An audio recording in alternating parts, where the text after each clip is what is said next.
The Gemara says, also it's referring to those that think that Judaism is like Christianity and go and proselytize. Misfortune after misfortune shall come upon those who accept converts. What does he mean? What do you mean, those who accept converts? Converts are a great thing. So we have a whole book that Rabbi Ephraim wrote about the high level that converts stand on. But this is not talking about those people.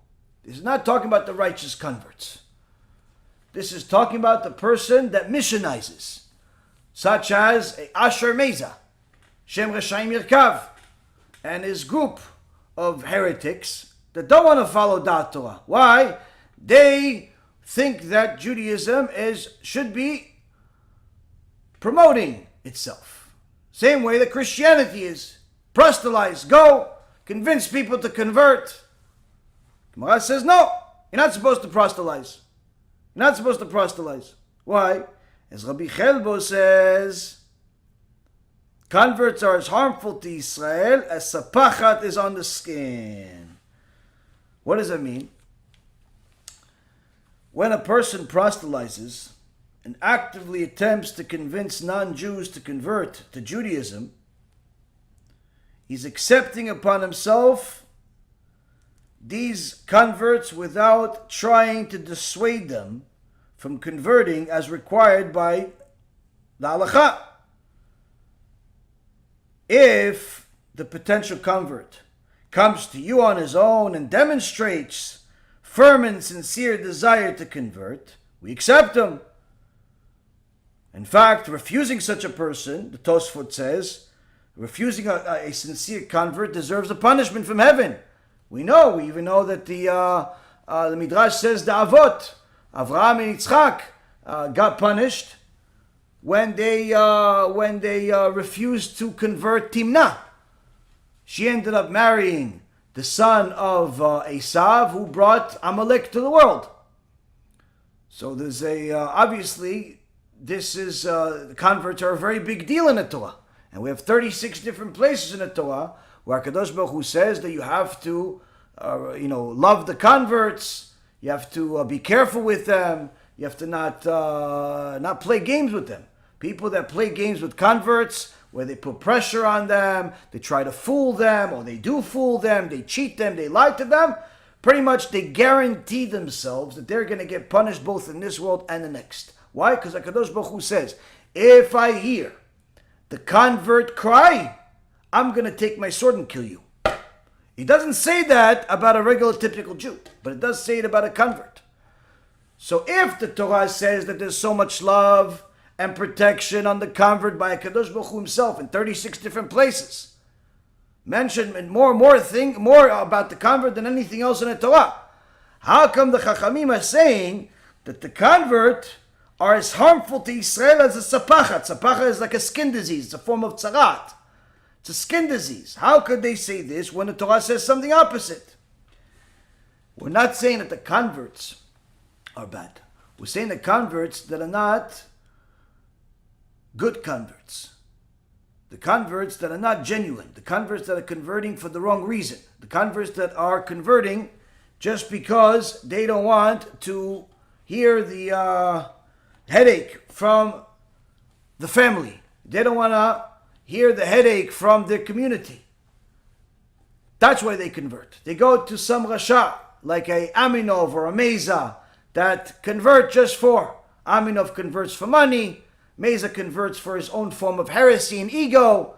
The two make a perfect match, perhaps a shidduch made in Gehenom, but nonetheless, there are certain people that convert, not for the right reason, not because they really want to be Jews, but rather they want the image of a Jew, the exterior of a Jew. They want people to think that they're a Jew.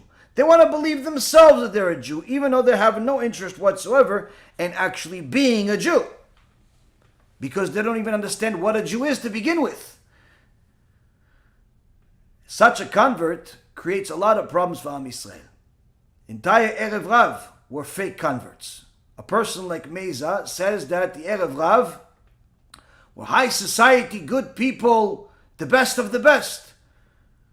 Reality, they were the worst of the worst. Yes, there were people that came from Egypt, some of which were successful people, but no one is really gonna personify them as the good part of converts. Everyone has repeatedly shown that these Erev Rav were the ones that have led us to go against Hashem many times, and in fact, they are part of Amalek.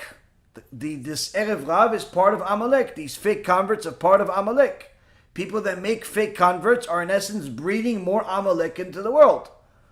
So, how do you know the difference between a righteous convert and a fake convert? Very simple. Do they have Yirat Shamayim? Do they have fear of heaven? Do they have fear of heaven? Now, before you get to know the convert, and whether he has fear of heaven, you see, did this convert come on his own? I want to convert, I want to be a Jew, I want to learn everything and do everything. Or did somebody tell them, listen, you want to convert? No problem. How much money you have in the bank? Okay, that's enough, we'll take that. If that's the reason, if they converted because they could afford it, if they converted because it was made so easy that they figured, you know what do I need to do? Just get in the car, drive for 3-4 hours, go to a beach, jump into the ocean, come out, and then say, I'm a convert? Perfect. Yeah, but what about halacha? What about, anything, community? No. That you don't need. Convert like that, Rabotay Karim, we don't need. And in fact, we don't want. And people that proselytize for converts and are, in essence, breeding more converts that are bad are people that are literally breeding Amalek into the world. Breeding Amalek into the world. And such a person, the Gemara promises such a person that they will have misfortune after misfortune. They will have tragedy after tragedy. They will have difficulty after difficulty. One after another. And you see their lives are full of scandal. Full of problems. The first wife left Meza. But that wasn't enough. She also wanted to make sure the whole world knows that she made a mistake even marrying him in the first place. So he thinks that he's so right that he didn't even want to give her a get at first. But if that's not enough, he wants to show his converts what's the right way to do things. So he continues going against the Torah, continues to live against the Torah, and he continues in his ways. Doesn't care if his new wife is modest or not. Doesn't care if he himself is acting appropriately. Doesn't care if his students keep Shabbat or not, because many times the students tell him they don't keep Shabbat, they don't keep anything. He doesn't say a single thing. Oh, it's okay. In fact, some of the students are idol worshippers. Christians worship idols, worship Yoshke. Doesn't care. He considers them as Jewish as the people he sees in his keilah. And anyone that says the opposite, he makes it seem as if he's the victim, but in reality, he's the perpetrator. We tried having a lecture to a bunch of people that actually want to hear real Torah. No, but he has to stick his nose in there. Why? Because he wants to get more footage for his lonely channel that hasn't grown in 10 years. So he wants to take footage. So he waits for me outside. And he thinks, I'm going to get some footage. Maybe he'll say something to me. Or if he doesn't, then I'll make it seem like he's so arrogant that he doesn't even talk to me. But if he does, maybe I'll put that as footage.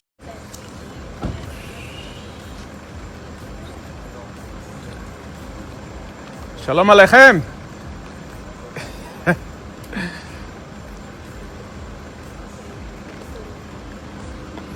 Alright, I guess that's it.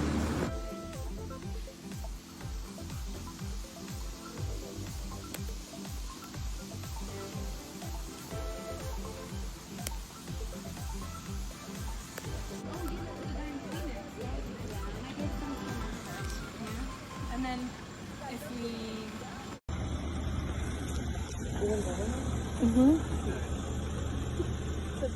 Oh yeah, and then with the frame over there, on the table. Do you want one? Is this shiur for anybody? Yeah, it's for anyone. Yeah? These two?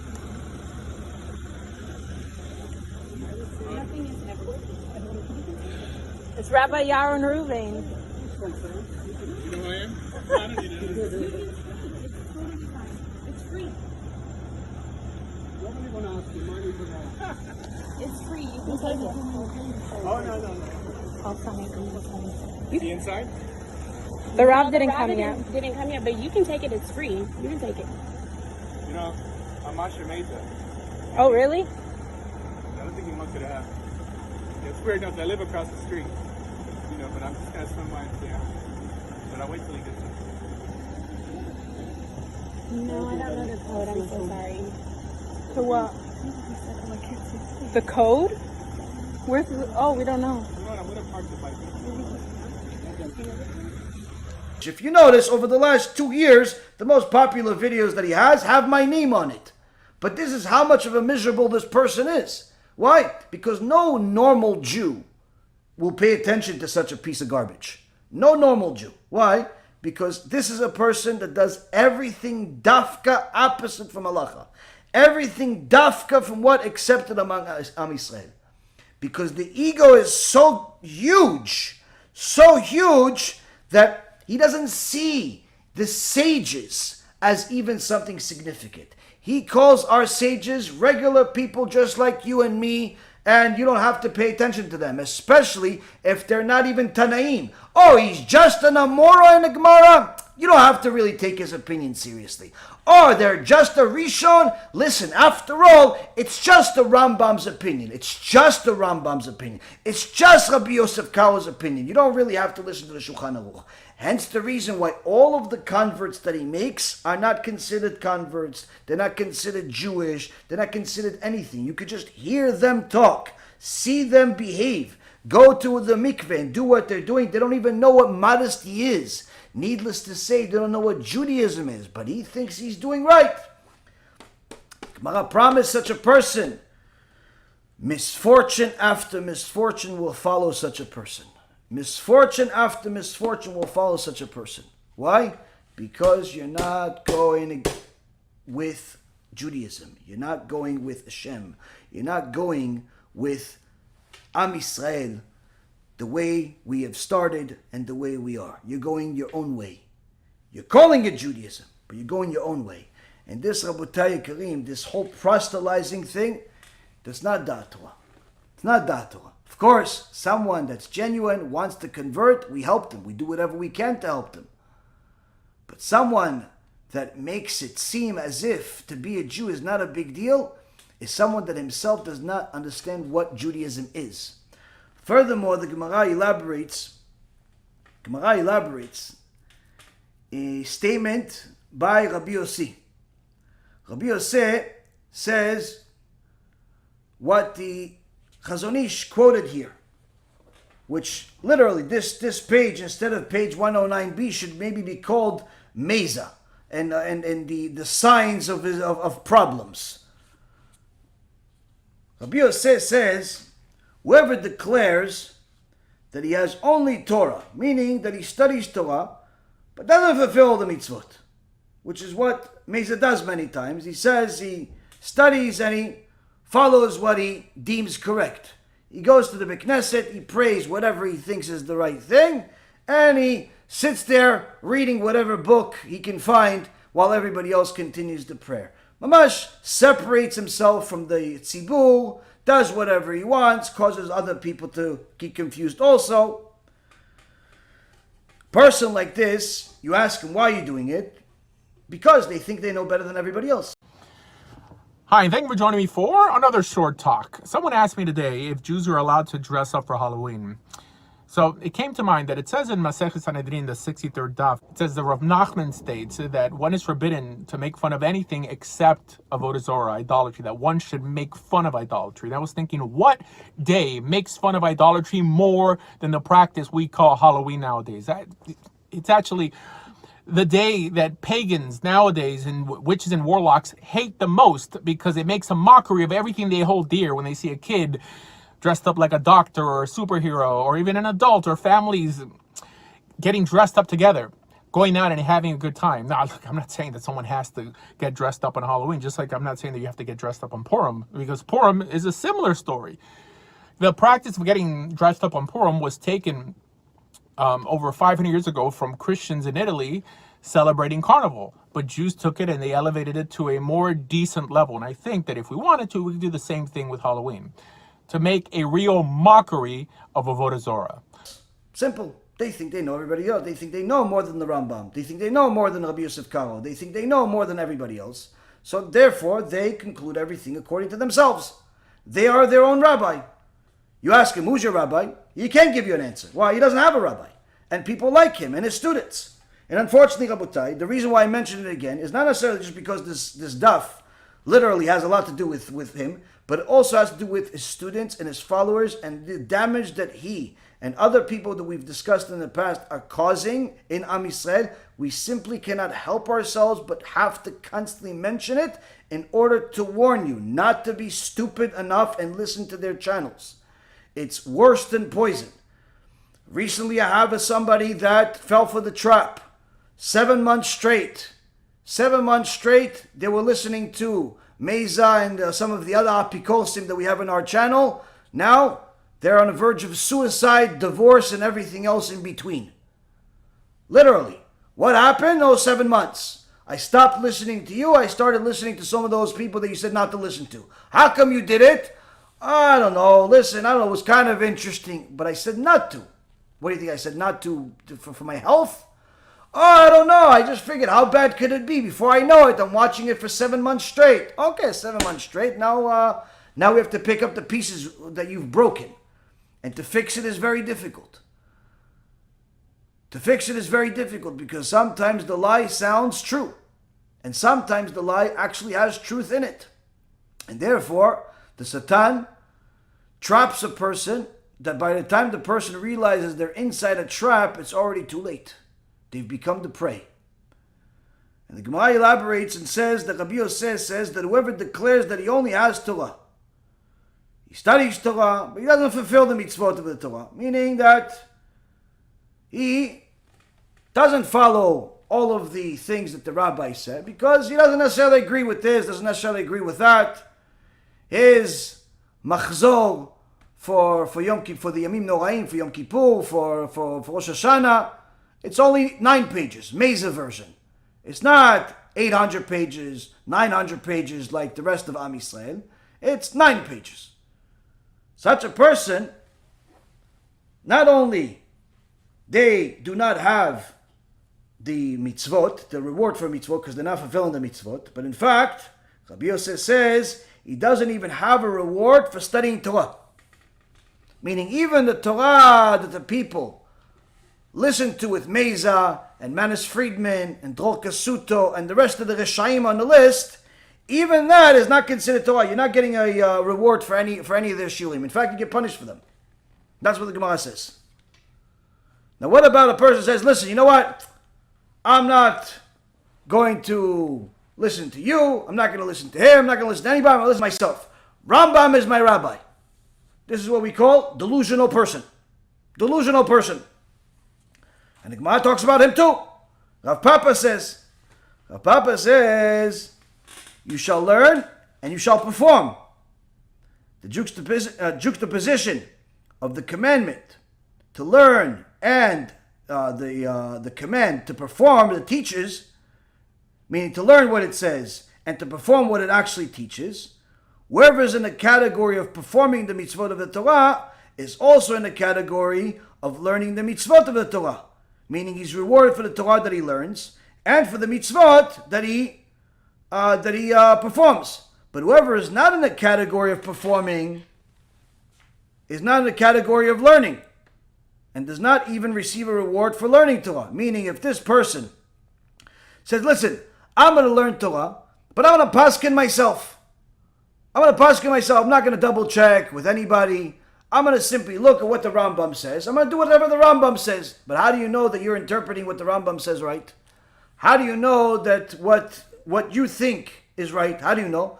Well, I learned, so therefore I concluded the right way. The Papa says, not only you are not going to get a reward for the mitzvot that you don't do because you're going to conclude a lot of things the wrong way, but in fact, you're not even going to get a reward for the Torah that you learn. What about the teacher? So the Gemara brings a breita.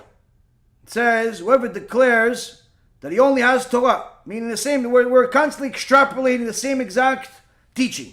He only has Torah, meaning that he only studies Torah, but he does not fulfill the mitzvot. Only has the reward. What is it referring to this time? It's referring to somebody that teaches other people, but himself doesn't perform the mitzvot. He tells people, listen, you're supposed to do this, you're supposed to do this, you're supposed to do that, but he himself doesn't do it. So you would think, oh, but at least, even though he doesn't do it, at least he's going to get rewarded that other people are doing it, because he says, go do it. He says, keep Shabbos, and he himself doesn't keep Shabbat. So he's going to get rewarded for their Shabbat, because they're keeping it because of him. Gemara says, no. He's not going to get rewarded even for that either. If you are a hypocrite, you're not going to get rewarded. You cannot teach something you're not doing. You cannot teach something you're not doing. Now, of course, sometimes you teach something and you yourself failed at it. But as long as you continue trying, that's considered as if you're going in the right direction. But if you have simply given up, you're teaching people to get rid of their stingy habits, but you yourself are as stingy as can be. The last time the dollar in your pocket saw the light of day, it was 1985. You're telling people to stop being angry, but you yourself are a monster. You're telling people to stop looking at heretical things or stop watching pornography, but you yourself have subscriptions to different websites. You have serious problems. Why? Because not only are you not going to get rewarded for any of your teachings, but in fact, you're assured that your teachings will not affect most people, if not anyone at all. Why? Because the Gemara says in Masechet Brachot and a few other places that a person that has Yirat Shamayim, their words get heard. Their words get heard. And you see from the audience, of each rabbi, you see from the students of each rabbi, how much Yirat Shamayim the rabbi has. Why? If the rabbi has Yirat Shamayim, you'll see that the students have Yirat Shamayim. If the rabbi has no Yirat Shamayim, you see that the students have no Yirat Shamayim. Now, last but not least, what about a person that simply wants to paskin himself, wants to be like a Meza, wants to paskin himself, or like some of these other people out there? They want to paskin themselves. They want to elaborate things on their own. What about those people? Says someone who attaches himself to the matters of Torah, meaning he does not refer to another person who has a Torah, but rather to himself, where there is a din Torah that comes to his hand. Din Torah comes to his hands, and he has seen something similar to this in the past, but not exactly the same. And he knows that in reality there's a very big difference, and he could simply call his rabbi, call a Talmid Chacham that he knows, and double check, am I right at this conclusion? But he doesn't. Why? He's stubborn. He figures, listen, it's similar enough, let me just do it. It's similar enough. So such a person will have trouble after trouble, misfortune after misfortune. Why? Because he doesn't want to confer with another Talmid Chacham. Does not want to confer with another Talmid Chacham. How are we supposed to be, as students, as teachers, as Jews? How are we supposed to behave? That's really the bottom line here. Okay, so we know we shouldn't proselytize. If somebody wants to convert, no problem. If they're genuine, we can try to do our best to help them. If we have a Yirat Shamayim, we're going to go in the right direction. We don't have Yirat Shamayim, we're not going in the right direction. What are the signs that we don't have Yirat Shamayim? Number one, we're delusional. That we think we know better than the rabbis. We think that the sages and us are not so far apart, and in fact, we may even know more than them. That's what a delusional mindset looks like. Better yet, we tell people to do things that we ourselves are not doing, not even trying. We think that we're better than everybody else. We're judging everybody else as if they're beneath us. In reality, they're considered higher than us because of our ego. But we think that they were better than them. That's another sign. Teaching people in a hypocritical nature. Further, we do not double check with a rabbi, we don't double check with other Talmidei Chachamim, and we simply conclude based on our own logic. on our own logic, these are different signs. The Gemara says, shows that this person is going to have misfortune after misfortune. How is a person supposed to be like?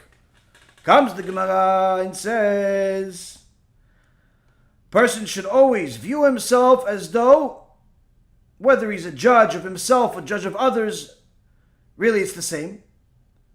לעולם יראה דיין עצמו כאילו חרב מונחת לו בין יחותיו. Here it says dayan, in other places it says a person, meaning regardless of whether it's a person is judging himself or judging others. A judge should also always view himself as though the sword is resting between his thighs. In the Masechet Sanhedrin and also the Rambam it says on his neck, but here the Gemara gets a little scarier for some people. Why? Some people say, oh, the neck, okay, so I'm just going to die. But then you tell them, no, it's between your legs, because that's the head that you're using. Instead of using the right head, you're using the wrong head. So, the Gemara deals with you also. Speaks your language. Imagine that there's a sword resting between your thighs, and Gehenom is open beneath him. As it says in the Song of Songs, chapter 3, verses 7 and 8, behold the couch of Shlomo. Couch of Shlomo, every time it says Shlomo in Song of Songs, the tradition is that it's referring to HaKadosh Baruch Hu. The couch of Shlomo is referring to the Bet HaMikdash. Behold the couch of Shlomo, meaning behold the temple. 60 mighty men, meaning judges like the Sanhedrin, are around it, of the mighty men of Israel. All of them are gripping swords, skilled in battle, meaning there's a halachic debate, each with his sword on his thigh for fear of nights. What's fear of nights? Fear of nights is referring to the fear of Gehenom, which is similar to night. Meaning, Rashi says that a judge who's unwilling to confer with other Talmidei Chachamim, people that are greater than him, to ensure that he ruled correctly, lacks the level of fear of the divine retribution required to judge. And ultimately he will issue incorrect rulings, which he will be punished in Gehenom for that. So here we see, Rabotai Yekarim, that a person that has any measure of fear of the Almighty has to act as if there is a sword on them, whether on the neck or otherwise, at any given moment. And that sword will cause them an endless amount of pain for making the wrong conclusion. Now, if a person has Yirat Shamayim and understands that this sword is a real thing, it's not just figuratively speaking, it's a real thing, there will be a real punishment if you make the wrong conclusions in your life, then that person says, you know what? What do I need this trouble for? Who cares about my ego? Let me just go ask the rabbi. Rabbi, there is a wedding. It's my brother. He wants to marry somebody else. The girl's not Jewish. Can I go? I know she's not Jewish, but they're having it at a Reform shul. Can I go? No. Yeah, but then they're going to be offended. Let them be offended. Yeah, but then my parents won't talk to me. Let them not talk to you.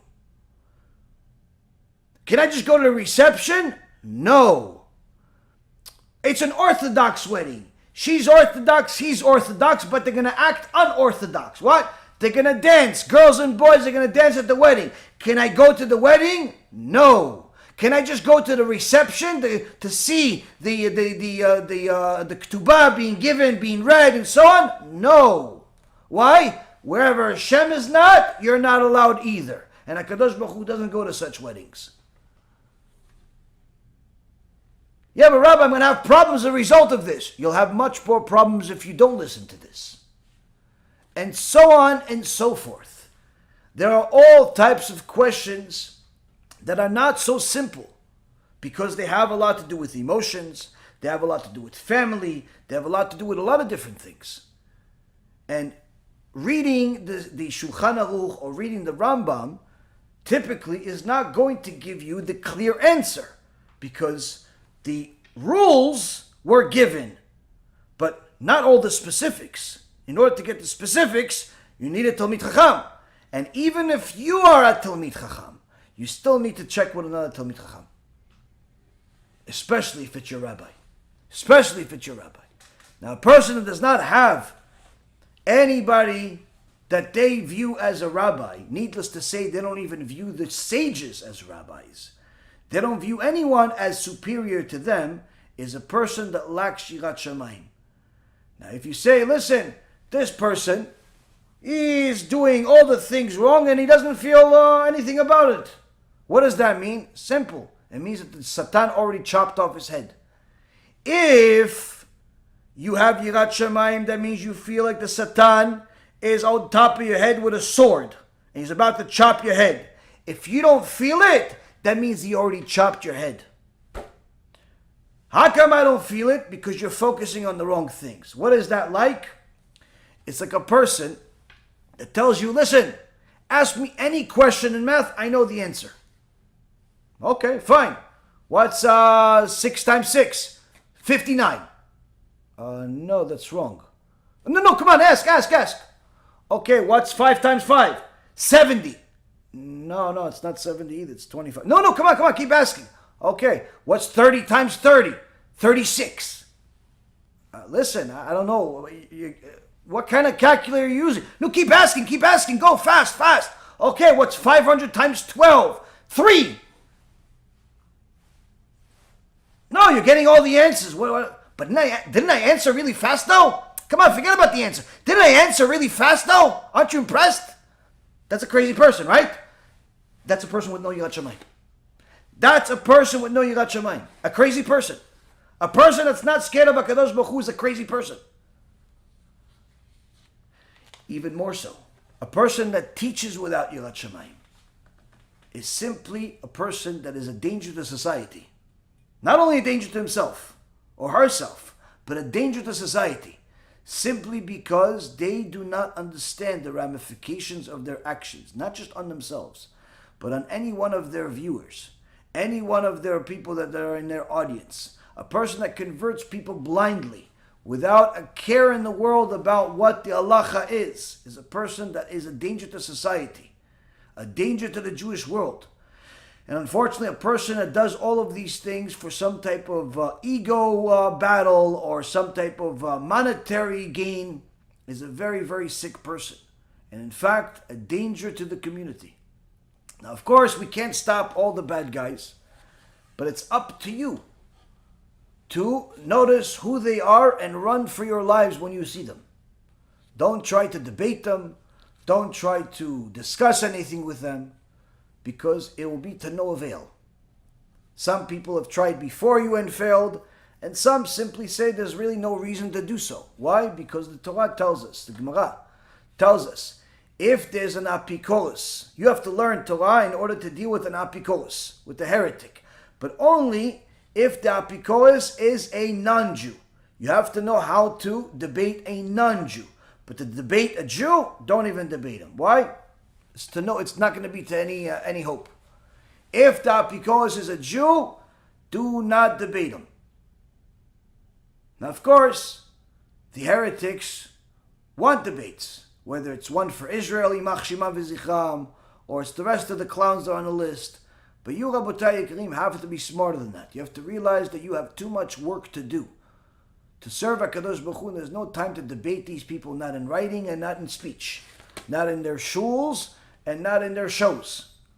And a person that wastes their time trying to prove a bunch of people wrong is simply a person that's forgetting their own obligation. In fact, is infected with the venom of the bad people before they even realize it's in them.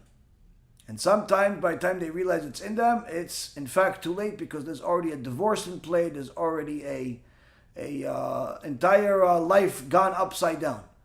I've told you guys stories before where I've had people that didn't listen and went to Dror Kasuto, only to come back after Dror Kasuto's advice caused them a divorce. Same exact thing happened with Manis Friedman. People didn't listen, they went to Manis Friedman, divorce. Same thing happened with Meza recently. Divorce. These people break more homes than burglars. But people don't want to listen. They want to be heroes. They think that there's some type of an agenda here. They think that we're saying it because we want to be more popular. It's the most ludicrous thing in the world. There is Torah, and we're here to learn it. You want to go learn from heretics? Suit yourself. But know that the damage is going to be unquantifiable. And by the time you realize it, it will be too late. It will be too late. And I've seen it time and time again. Time and time again that these people literally break houses, break homes, break lives. Destruction is unprecedented. Hence the reason why I keep mentioning them. In almost every other shiur I mention at least one of these Reshaim in a lecture. It's not because I keep watching their videos. I've watched enough to know they're heretics. But rather because the damage continues to come in. The ramifications, the victims. Literally, there are spiritual bodies everywhere. And they call me for help. Most of the time, there's not much to do. Why? Because the people that have their poison in them are almost unrecoverable. You can't fix them. You tell the guy, listen, stop listening to bad things. All right. A day later, Rabbi, you know that such and such said this, but didn't we just discuss yesterday not to listen to it? Yeah, no, but it was recommended and somebody sent it to me. I can't help you. You're too infected, addicted. It's a crack. Can't help you. Or the drug in Seattle that they have over there. So potent that in order to get off that drug that's killing people by the day, to give people heroin as a recovery. Rabotai Yekirim, you have to protect your neshamot a lot more than you do. Protect your neshamot from these bad people. Why? Because they cause a lot of bad things. And the signs that people are bad is simple. Like we learned, they do things against the Chachamim. They think that they are greater than the Chachamim.